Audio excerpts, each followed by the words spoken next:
ముసలం మొదలైందా? ఎవరికి వారే యమునా తీరే అన్నట్లు మూడు పార్టీలు ఉన్నాయా? కూటమి కోటకు బీటలు వారబోతున్నాయని చంద్రబాబు ముందే పసిగట్టారా?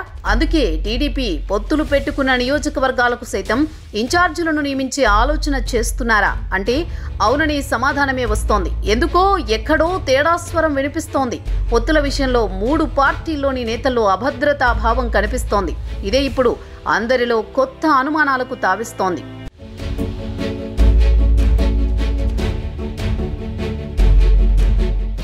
గత ఎన్నికల్లో తెలుగుదేశం పార్టీ పొత్తుకు సై అనేసింది. ఫలితంగా జనసేన బీజేపీలకు 31 అసెంబ్లీ సీట్లను కేటాయించింది.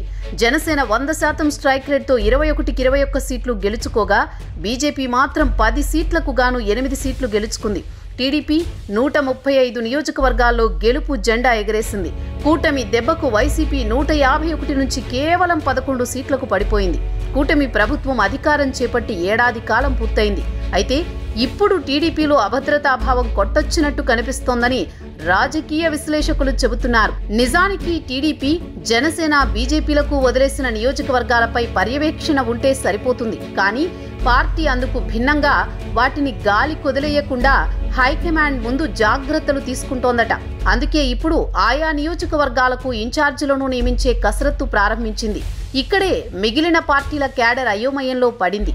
తమకు పోటాపోటీగా ఉండే నేతలను ఇన్ఛార్జీలుగా పెడితే ఇబ్బంది తప్పదని జనసేన, బీజేపీలు అంటున్నాయి. అయితే జనసేన, బీజేపీ ఎమ్మెల్యేలతో రాజకీయ వైరం ఉన్నవారు కాకుండా కలుపుకుని వెళ్లేవారిని ఇన్ఛార్జీలుగా పెట్టాలని చంద్రబాబు కసరత్తు చేస్తున్నారని తెలుస్తోంది.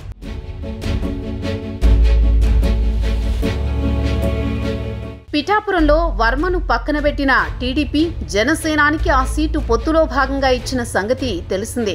గెలిచిన తర్వాత జనసేన నేతలకు వర్మకు మధ్య కొన్ని అభిప్రాయ భేదాలొచ్చాయి. అయినా పిఠాపురం నియోజకవర్గానికి టీడీపీ ఇన్ఛార్జిగా వర్మ కొనసాగనున్నారు. అక్కడ జనసేన పార్టీ గెలిచిన తర్వాత పార్టీలోకి వచ్చిన వారు జనసేన పార్టీ క్యాడర్గా మారిపోయారు. అయితే వారితో గతం నుంచి వర్మకు రాజకీయ విభేదాలున్నాయి. ఇరు పార్టీల క్యాడర్లోనూ వైరుధ్యం ఉంది. అధికారంలో ఉన్నప్పుడు వారు చేసిన వ్యవహారాలు కొనసాగించడానికే జనసేనలో చేరారని వర్మ గుర్రుగా ఉన్నారట. వీరంతా మట్టి తవ్వకాలతో పాటు పలు అక్రమాలకు పాల్పడుతున్నట్లు వర్మ డైరెక్ట్గా మీడియా ముందు గోడు వెళ్లబుచ్చుకున్నారు కూడా. అదే సమయంలో నాగబాబు చేసిన వ్యాఖ్యలు కూడా వర్మను కించపరిచేలా ఉన్నాయనేది టీడీపీ నేతలు చెప్పే మాట. అయితే అధినాయకత్వం మాత్రం వర్మను ఇన్ఛార్జిగా కొనసాగించాలని నిర్ణయించినట్లు టాక్ వినిపిస్తోంది. ఒక్క పిఠాపురంలోనే కాదు, ఇలాంటి సమస్యలు క్షేత్రస్థాయిలో మరో 30 నియోజకవర్గాల్లో ఇదే పరిస్థితి కనిపిస్తోంది.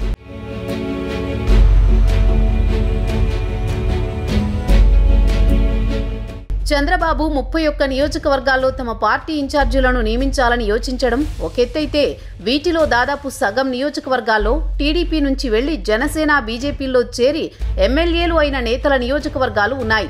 ఇలాంటి చోట్ల ఇన్ఛార్జీలను నియమించడం అనేది కత్తి మీద సాము లాంటిదే.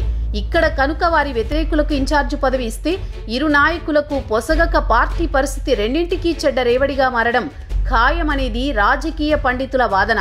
నిజానికి అప్పుడే ఇన్ఛార్జీలను నియమించే అవసరం లేదని పార్టీలో ఓ వర్గం అంటున్నా, పొత్తులో భాగంగా ఇచ్చిన అన్ని నియోజకవర్గాల్లోనూ తమ పట్టు కోల్పోకూడదని టీడీపీ అధిష్టానం భావిస్తున్నట్లు తెలుస్తోంది. ఇదే జరిగితే నియోజకవర్గ స్థాయిలో కూటమిలో కల్లోలం తప్పేలా లేదు.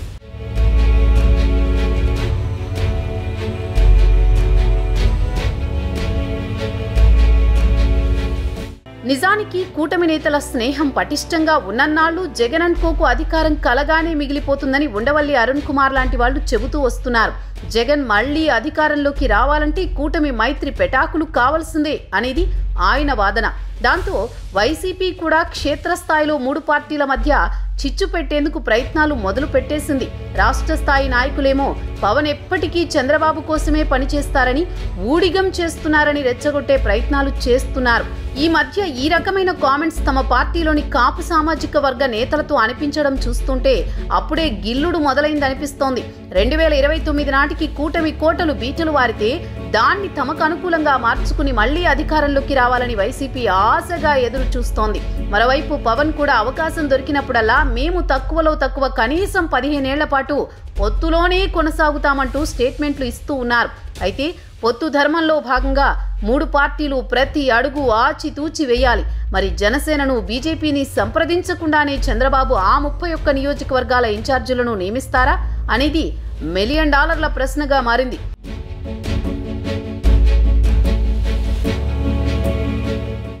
ఎన్నికలకు మరో 4 ఏళ్ల సమయం ఉండగానే పొత్తులో భాగంగా జనసేన బీజేపీలకు ఇచ్చిన నియోజకవర్గాల్లో ఇన్ఛార్జీలను నియమించాలనే ఆలోచన తొందరపాటు చర్య అంటున్నారు రాజకీయ పరిశీలకులు.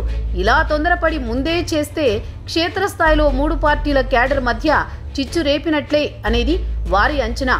ఏది ఏమైనా ఈ విషయంపై చంద్రబాబు అండ్కో పునరాలోచన చేయాలని కూటమి భాగస్వామ్య పక్షాలైన జనసేన, బీజేపీ కోరుతున్నాయి. లేకపోతే ఇప్పటికే ఎప్పుడెప్పుడు విడిపోతారా అని చూస్తున్న వైసీపీకి ఆయుధం ఇచ్చినట్లేనని వారంటున్నారు. మరి ఇన్ఛార్జీల నియామక ప్రక్రియను చంద్రబాబు పోస్ట్ పోన్ చేస్తారో, జనసేన బీజేపీల అభ్యర్థనను లైట్ తీసుకుని కొత్త తలనొప్పులు కొని తెచ్చుకుంటారో వేచి చూడాలి.